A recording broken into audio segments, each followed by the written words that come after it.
Welcome back to RR Legal Talks.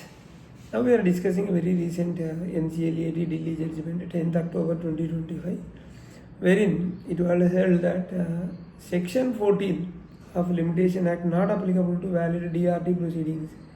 We'll see the background of the case. This is a judgment dated 7th October 2025. Here the financial creditor, that is the United Bank of India, now merged with Punjab National Bank, filed Section 7 application under Insolvency and Bankruptcy Code against the Concast Morena Road Projects Private Limited for a default of approximately 46.16 crores default. So disbursed in 2013 with the date of default alleged is 19th September 2015. So before initiating this insolvency proceedings, the bank had already filed recovery proceedings under Section 19 before DRT, which is remained pending. So NCLT dismissed the Section 7 application on the two grounds. One ground is that the disbursement of loan was not adequately proved, and second one is application was barred by the limitation. Now agree, the financial creditor filed an appeal before NCLAT.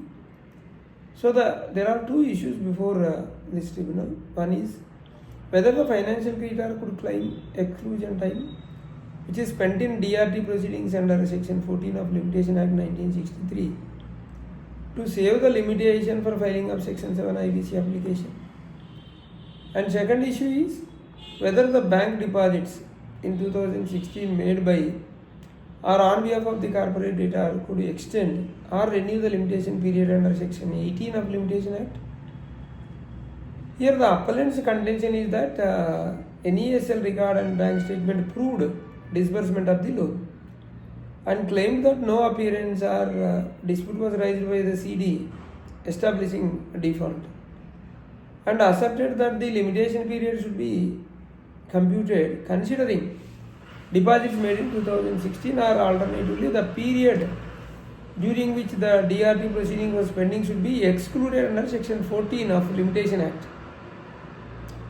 NCLAT's observations, the bench accepted the disbursement was substantiated through bank records and NESL data.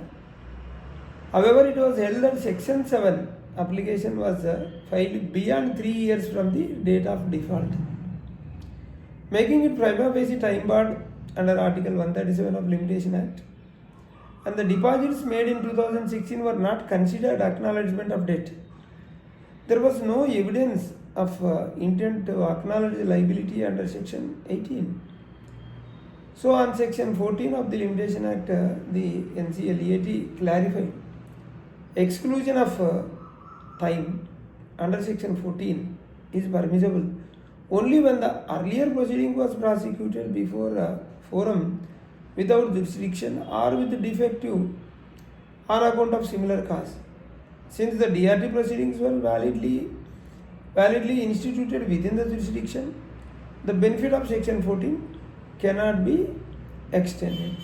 This is what the case law, a very recent judgment. Hope we are clear.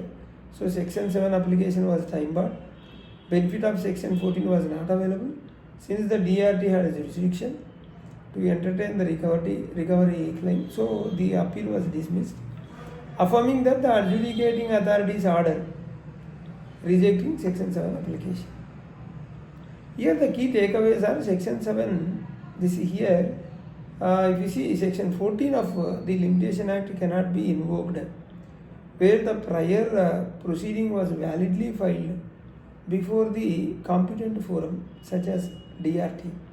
And even time exclusion under Section 14 applies only to proceedings before a incompetent forum.